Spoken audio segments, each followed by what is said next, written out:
I'm looking at what is showing up mean, what are those activities actually look like, and then I'm going to look at their skill set. Now, as a team leader, I need to provide them training to help them develop that skill set. Here's something else.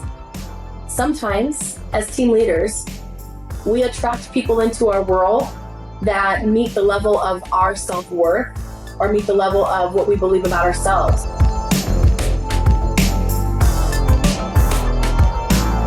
Are you facing the challenge of keeping your agents engaged and present on your team?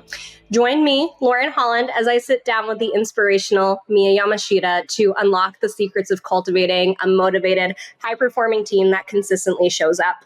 In this episode, we are going to dive into the reasons behind agent disconnection, explore the true drivers of attendance, and share actionable strategies to revolutionize your workplace culture. This is the leadership insight that you've been waiting for. So tune in with us today as we confront one of the industry's most pressing issues. Prepare for an enlightening discussion as I interview agent productivity coach Mie on the real truth about agent engagement. Okay. I think I'm good with either. Yeah. All right. Bend over. All right. My name is Lauren Holland. You know me formerly as Lauren Rathgeb, and I am the Director of Team Operations at Reside platform. And I am here standing today with the lovely Mie Yamashita, Reside's Director of Team Productivity. We're back and taking over the podcast. Hi, Mie. Hi, how are ya? Good. How are you doing? Good. How's the baby? We're going. We're breathing. So, Mie, we're here today to discuss one of the most burning questions that we get all the time. You know, how do I get my agents to show up? They're not doing the activity. I'm paying for all of these leads and no one but me is working them. So, excuse me, with your background as a top performing real estate coach, which is so impressive, you've coached thousands of agents across the nation? Yeah, I don't know that I'm in the single thousands. I'm not in the tens of thousands, but I'm in the single thousands of training and coaching. Yeah. Can you share a little bit of your background with what initially inspired you to focus on agent productivity and engagement? Yes. So if anyone's listened to the podcast before, you've probably heard a little bit about my background. But I actually like the way you posed that question because what I have found really interesting about the agent journey is that it's this really cool conduit to the human experience and understanding how people think and how people operate. And it's taught me to be more compassionate towards myself. It's helped me understand myself better as well. So it really had a lot of alignment with self-work. And so I love real estate because you can get some sort of measurement out of that production or out of that journey. It's not about the measurement necessarily, but it's cool that you can see benchmarks and you can see, you know, how a human being shows up to this experience. So I've been really intrigued by it.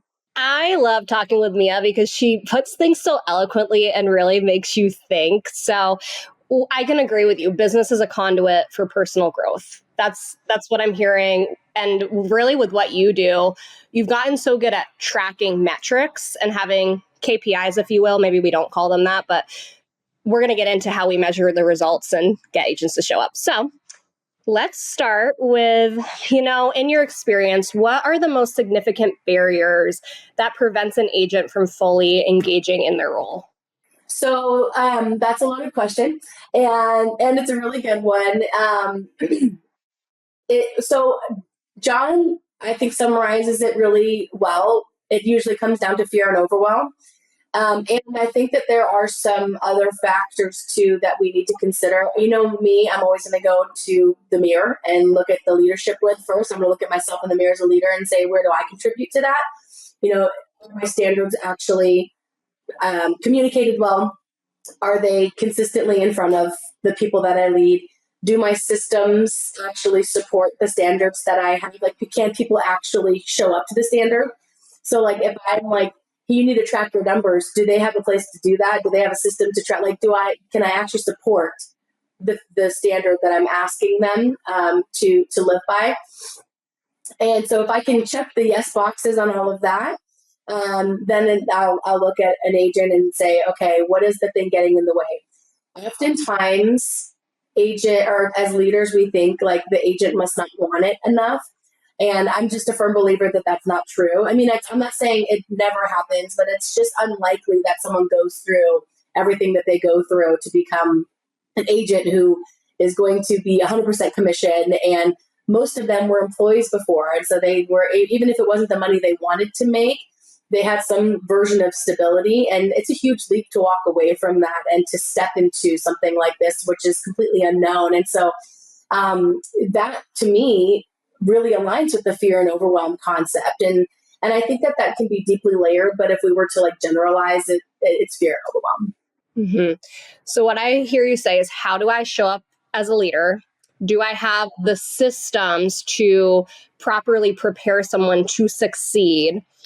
And agents aren't lazy, is what you're saying. It's, do I have the right things in place for someone to go and do the right activity?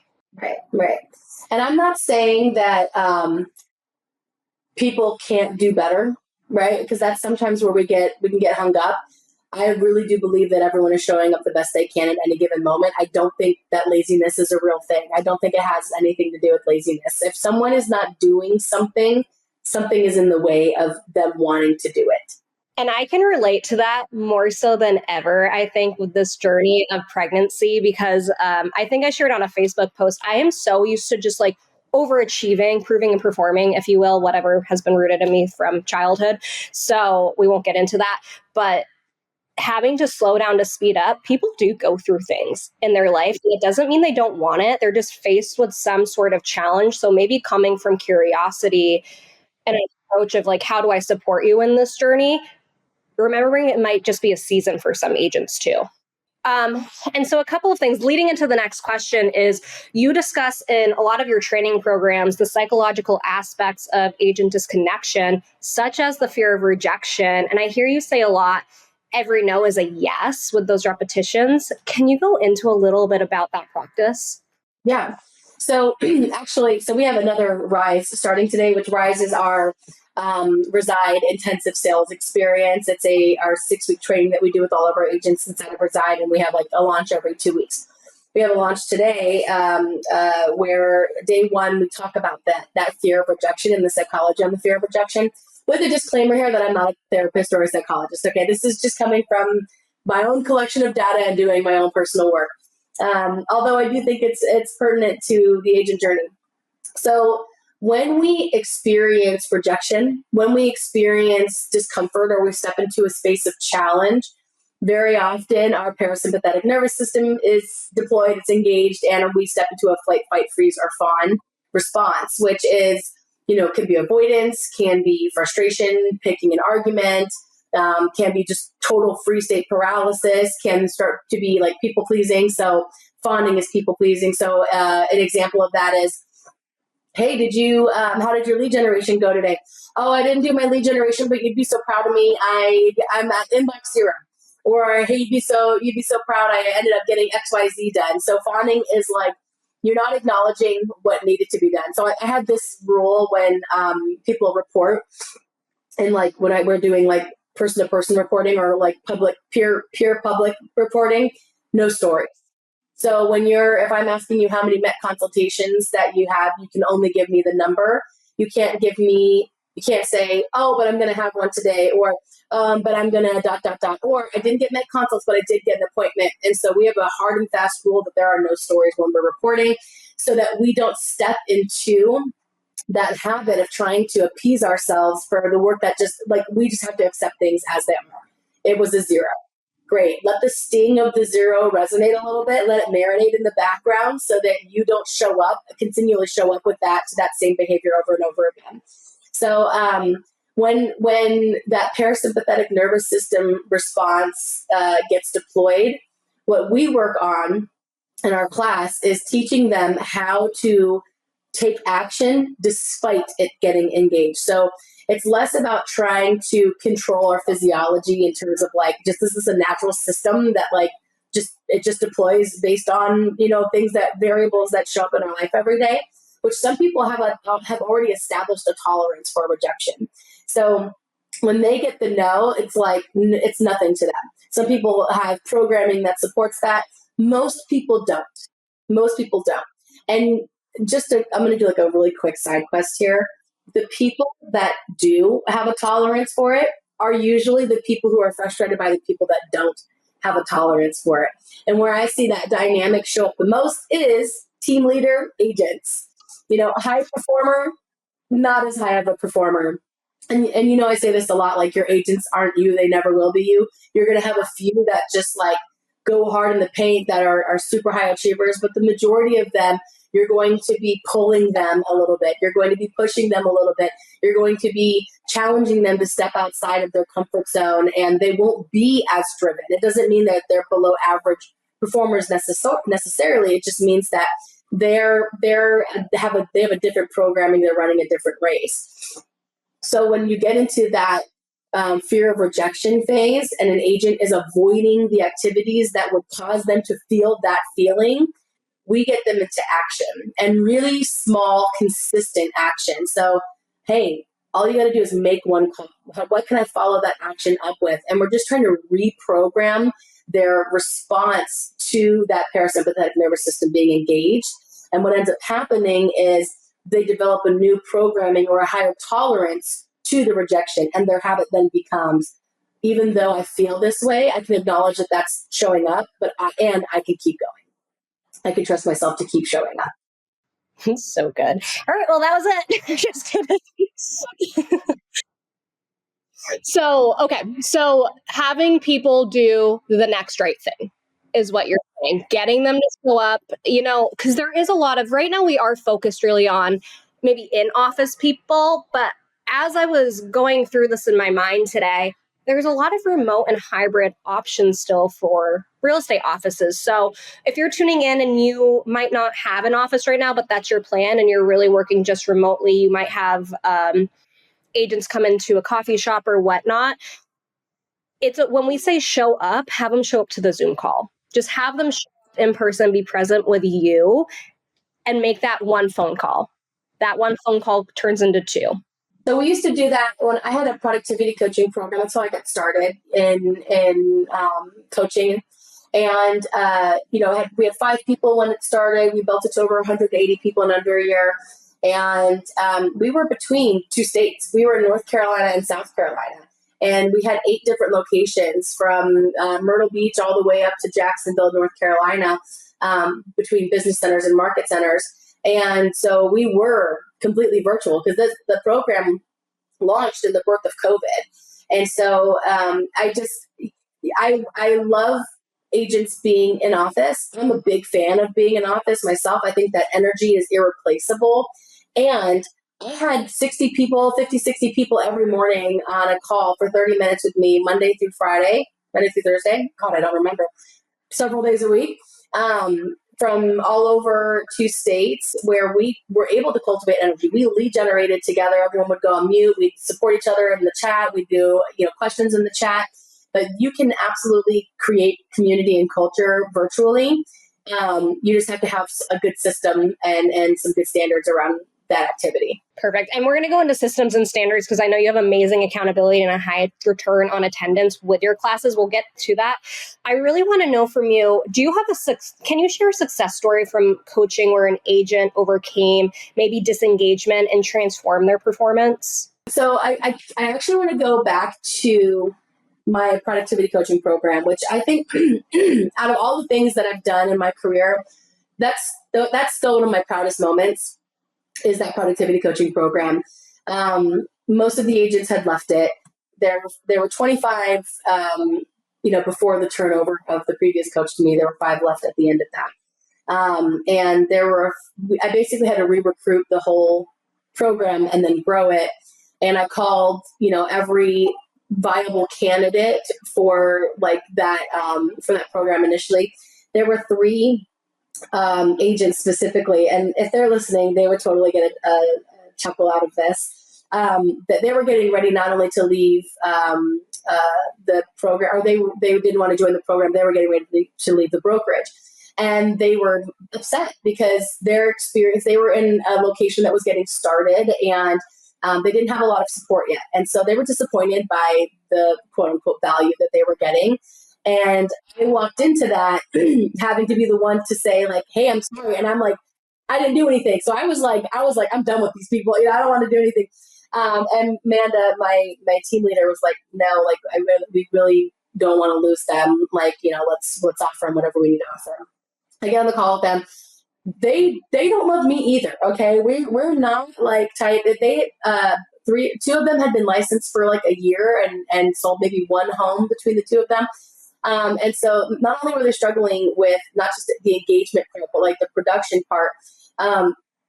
Both of them are in the top 20% of their market now. And we're like 6 years later, okay? Both of them refused or had a really difficult time with their sphere in the very beginning. One of them refused to call. One of them just did not have a sphere. So, and listen, they did the work, but we absolutely created the environment for them to thrive in, and they thrive. They're like super involved in their community. They're like leaders inside of their community. It's really cool. Awesome. Sorry, barking dog in the background. So, and Mie, your personality. So on the disc profile, you're a high. Is it a DC? I was a high I for a very long time, and now I'm a DC. Yeah. Okay. Perfect. Which is one of the more rare ones. So your brain is very much you interact very well, and you have a high focus on operational efficiency. So, and I think that is one of the reasons why you've done so well with leading agents into this engagement piece. So this might be another loaded question, but how do you implement clear expectations for agents to be able to come show up and support, perform? Because I think a lot of team leaders struggle with maintaining that supportive environment. Do they go hand in hand? Yes, and this is where I was a high I for, and if you don't know what the disc profile is, a high I is the connector, right? They're more concerned about the relationship and the emotional connection than anything else. With that, with stepping into a coaching role and building a business inside of it, not following through on my systems made me look bad. So if I said I wanted them to do something, or like, hey, this is the process, it was really tough to hold them accountable if I was the one who was failing on the back end of that system. And so my high I, my people pleaser, actually ended up driving this like C in me who was like very systematic, because if I didn't have a system that supported my expectations, and I didn't show up to those expectations by not only inspecting them, but like staying connected to the agent around those systems, then I was the failure. Like no one could look back and point anywhere except at me. And so I overcomplicated it at first, because one of the things that's really fun about leading and growing a business is all of the ideas that you get and all of the things that you're like, man, it would be so cool if we could ... And yes, that's true. But now, and I do this with like all of my coaching clients that I have, like we have a good idea tank. And when we have fun ideas, they go in the good idea tank until the things that we need to have accomplished that will truly move the business forward get established. Then I can go play with my good ideas. And so I implemented that pretty early on, where all of these good ideas that I had, I only got to play with once I had established a really solid foundation. And so what I would see a lot of leaders do is, my old PC coach would call it, like she was a cruise director, where she would think of all these like fun events and fun activities. And it's like, yeah, you want to do that. And how do we get their production moving? And it's also like, how do you not get lost in the minutia of the systems that your agents think are really important? Like, I need to learn every detail of this contract, before I can lead generate, because what if I get an appointment before, and by the way, that uncertainty is what usually helps them sabotage themselves even getting appointments, because they're like, what would I even do if I got an appointment? So number one, I had to focus on lead measures, but it wasn't enough to say like, hey, you just need to do these things. Agents needed to understand why that focus was on those things, so that they could free up energy and brain room, like mind space, for the things they were worried about not knowing yet.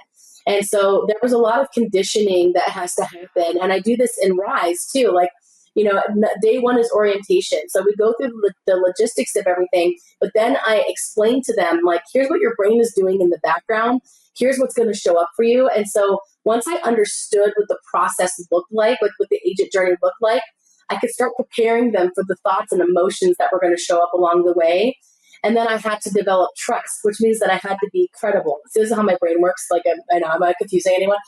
So I knew that credibility was going to be really important to trust, and trust was going to be the thing that helped them stay focused on the things that I led them to focus on.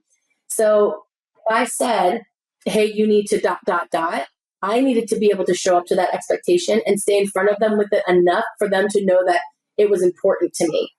And that to me is what accountability is. Accountability is not, hey, I can just lay down the law and I can throw out some demands. Accountability is saying, I notice what you're doing because I care about your outcome. It's not, I want you to follow my rules or else. And sometimes I think that's what we get mixed up with accountability. So, in my trainings, you have to be on camera. You cannot be driving, and you cannot be in a moving car. And leaders love this. Agents are usually a little bit resistant at first. And there's sometimes I can get like the body language in the room is very clear, like, ooh. And by the end of it, over and over, people are like, I'm really glad you have me on camera and kept me accountable, because they could actually get value out of the experience. But if they're not on camera, what happens? I boot you off the call. But I don't do it in this weird power flex way. I say, hey, love you, mean it, come back as soon as you can be on camera. There's no punishment for it. Just come back. The punishment is the natural consequences. You lose out on the value. Yeah, and you hold that standard to team leaders and agents. It's not just the agents. Yeah. And that leads, so it's not getting ready to get ready, because a lot of the times we'll get questions like, hey, does my CRM need to be ready before I join Rise? Or do I need to do XYZ? And you say, no, join. It might take a little bit more work, but still join to get the content. Yeah, absolutely. It does not have to be perfect. And by the way, that's what it looks like to be able to show up to people's nuance and their stories is like, no, there's a path for this. It will look a little bit different, but there's a path for this. Okay. So one of my favorite phrases that you say is not loving someone into failure. Can you elaborate on what this means and in the context of agent accountability? Yes. So sometimes we keep people in our world because we're afraid of what will happen to them if we get them out of our world. We're afraid what will happen to us if we kick them out of our world. And so we keep them there because it's convenient or because we're uncomfortable. And for me, loving someone into failure means you're not showing up, you're not doing the work. And I keep telling you with my behavior, that's okay with me. I might be saying, you need to show up. Hey, I'm going to take you off leads. Hey, I'm going to put you on a PIP. Hey, performance improvement plan. Hey, I'm going to ... I might come up with all these consequences, but by the way, you are no longer speaking to the best parts of them. You are speaking to their fears. And that can be effective sometimes, but if it's your only skill, if that's your only tool, it's not effective anymore. It's a dull knife. And so accountability or not loving someone into failure means that accountability is coupled with the natural consequence of that behavior. And I think it's important to mention that behavior is nothing more than an unmet need.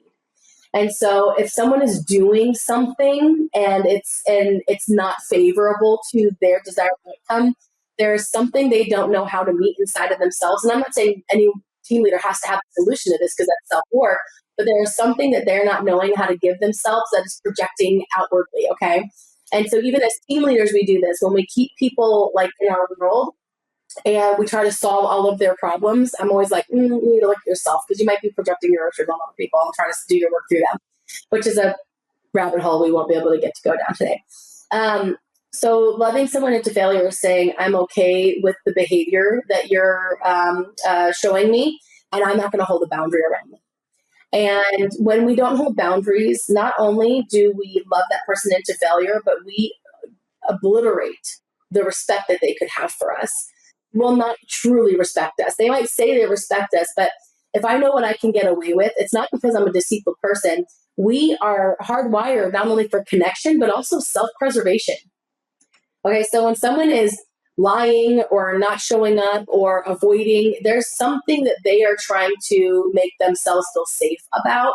And so it's not about always malintent, but impact could certainly have some sort of a negative landing. And so if someone's not showing up, if someone's not doing the work, and they're saying, I want to do the work, and you're saying, you better do the work, or dot, dot, dot, and you don't actually follow through on the natural consequence of that behavior, you're saying it's okay, and I'm fine with it, and now you are loving them into failure.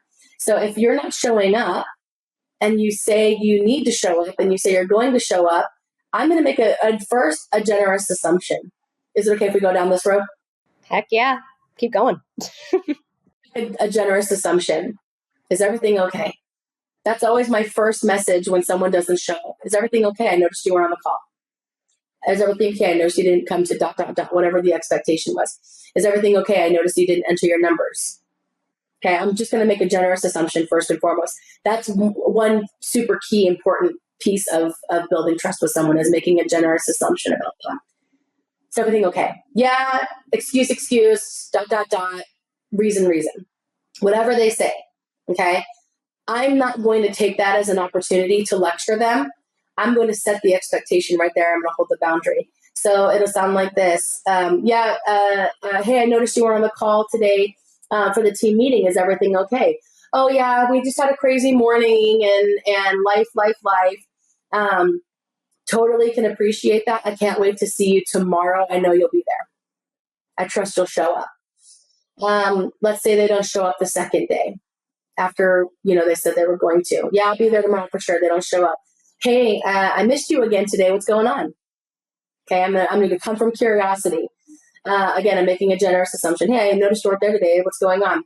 Oh, life, dot, dot, dot. Not a good reason. Okay. Help me understand. Is there something more serious going on that you need support on? Which, by the way, I can still hold a boundary on. I'll tell you what that looks like in Rise. Is there something you need support on, or is it possible that you're avoiding? See if they'll take ownership.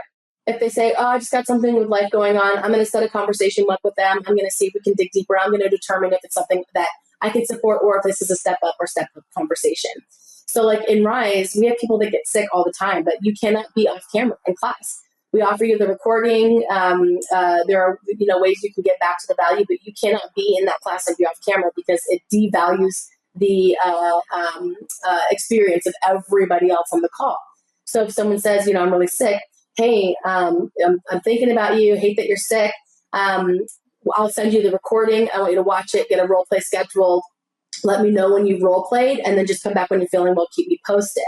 So I give them a way to, I still hold the expectation, you need to consume the content, you need to do the activities. So you're still on the hook for the homework, you're still on the hook for doing a role play, but do it in a time that makes sense for you to get better, okay? But if it's constantly that same thing over and over again, hey, it looks like you might need to push to another launch. Hey, it looks like you're not truly committed to the expectations of the team, which is fine. It looks like you don't want to show up to this. And again, totally fine. And I cannot allow you to stay here, and I can't continue to love you into failure, because it's letting you down and everyone else on the team. And if an agent's doing that, how does that impact the team's overall morale and culture? I think we know it's like super toxic. And by the way, it's giving everyone else the same permission to fail, because, and there's a caveat here. And John says this too. And Lauren, correct me if I get this quote wrong. I treat everyone differently, but everyone fairly. Is that right? Is that the right quote? But what he means by that is, like, if someone's popping out, pushing out 3 or 4 transactions a month, and they're consistent and their pipeline looks good, I'm not worried about how many 2-minute conversations that they're getting or how consistent they are to these other metrics. But if I have someone that is super volatile with their production, where they're constantly up and down, or they have no production, you own this standard, you own this behavior until you earn the right to be the type of person who doesn't get nagged by doing stuff. Mm-hmm. And I'm jumping ahead a little bit, but I'm working with a team right now, and there's some frustrations because in the inverse of this, the team is doing the right activity, but they're not producing. And it's driving the team leader a little crazy, because her team's showing up, but the morale's not there. What advice would you give to that person? I'm going to look at the numbers. And so if they're showing up to the activities, and I need to find out, what does that look like? What does that mean? So if you're showing up to the activities, does that mean they show up to the call? Are they showing up to the lead generation? How often is that lead generation? How long is that lead generation? What does it showing up to the activities look like? On average, I want to see agents that don't have production get a minimum of 2 hours of lead generation. I want to see that they have 10 contacts in between those 2 hours, and 4 to 7 of those are over 2-minute conversations 5 days a week. So I'm looking for something anywhere between 20 and 35 2-minute conversations per week. And dependent on where they're at in their business or where they're at in their skill set will determine whether or not they're able to get past that 2-minute conversation. That is my first metric that I can dial in on and look at the gaps on the skill set. So first I'm looking at what does showing up mean? What do those activities actually look like? And then I'm going to look at their skill set. Now, as a team leader, I need to provide them training to help them develop that skill set. Here's something else. Sometimes, as team leaders, we attract people into our world that meet the level of our self-worth or meet the level of what we believe about ourselves. So I have seen teams or environments of unskilled people that don't know how to get past that skill. I'm not going to say they aren't capable of it, but they might not have the right environment, or they might not have the right training, or they might not have the right people who can respond to that training. So when I see like a super common denominator, I also say, okay, what is that common denominator and what does it have to do with you?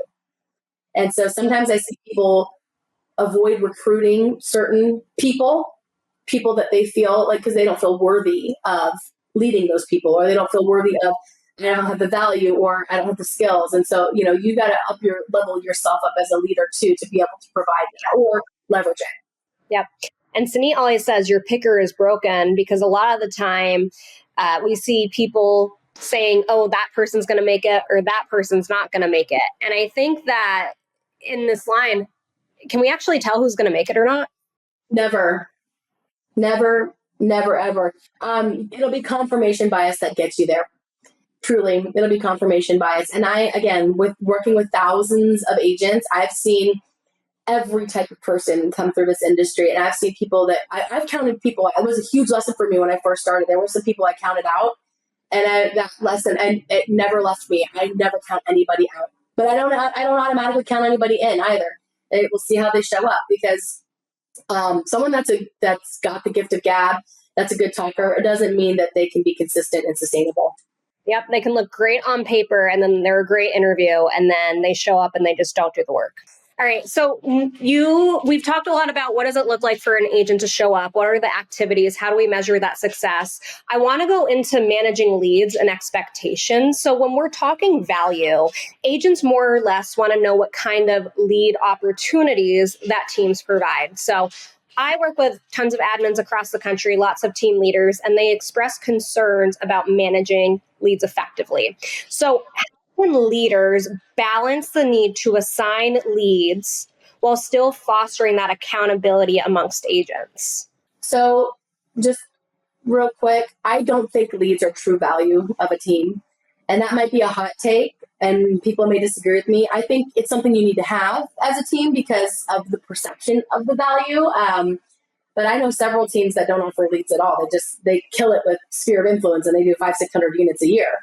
The true value of a team is what you are leveraging and mitigating. So what I mean by that is you mitigate risk and overhead for an agent, you stabilize their net profit, and you remove and you leverage the speed at which they can go. And so, leads is one way to get there. And I think it's a great way to get there, but I don't think it's the only way to get there, because at the end of the day, the agents have to be competent enough to convert the leads. And so usually we're going to see somewhere between a 1% and 2% conversion rate with agents on those leads. Now, that's not me saying don't do leads and there's no value in leads. I'm saying that that's not a good reason not to recruit agents to your team. And then you need to learn how to articulate your value more effectively to an agent's bottom line. So as far as distributing leads goes and like accountability to those leads, agents should get leads distributed that they can work with. There's not just one good way to do it. There's a lot of ways you can do it. You can do something like Money Time. You can do Shark Tank. You can do based on production or volume close. Nick has even mentioned before where you give them like 5 leads at a time and you kind of bypass the speed to lead conversation. Not saying that it's not important, but that you get agents to actually show up to these leads a little bit more consistently. So there's a lot of good ways to distribute leads, and it doesn't always have to be just leads. Your agents also need to know how to cultivate their sphere, and they also need to know how to create leads, meaning open houses, door knocking, circle dialing, out in the wild, adding people to their database. One of the things we do in Rise is we have them add 5 people a week to their database. My friend Mie always says, take them from who are you to how are you. And that's essentially what a database ad is someone I didn't know before that I'm now adding to my database. That can come from working the plant. That can come from working an open house. That can come from your book club. They're meeting them out in the wild randomly. So it can come from any source, but they should constantly be adding to their database and nurturing people. Mm-hmm. So what you're saying is lead generation might look a little different depending on the agent and their personality.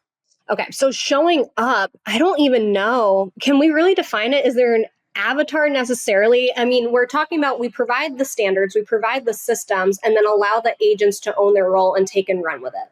Yeah, so when you say showing up, do you mean like what's like a blanket expectation to give the agents, or are you saying there isn't one?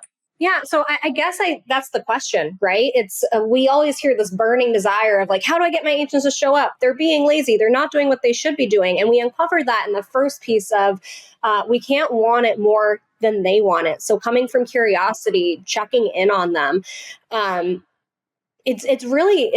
Do we define, is there a blanket way of defining how agents show up, or is it up to the team to define how they show up? It is up to the team, and everyone does things a little bit differently. You know, some people lead generate in the morning together as a team. Some people do a huddle every day.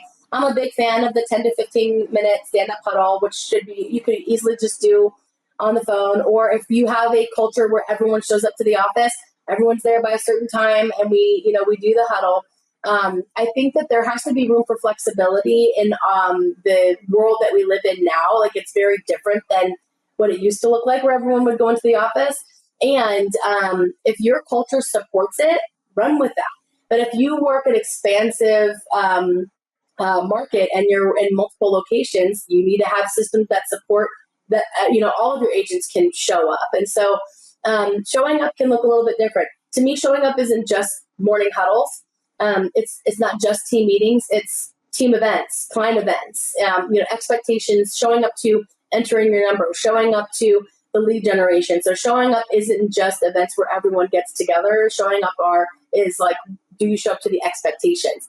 I'm not going to be as generalized about what those metrics have to look like, but I am going to define the path of the metrics. So I can't say to everyone has to do XYZ, because if I have someone who's a super high producer, I might not be as concerned about some of those little metrics as long as I can look at their pipeline, but I need to define what their standards look like. So I still want top producers showing up to the meeting, because their contribution to the team is sharing their wisdom, offering people to come shadow them on consultations, or just, giving input in those huddles. So I still expect a top producer to show up to the meetings.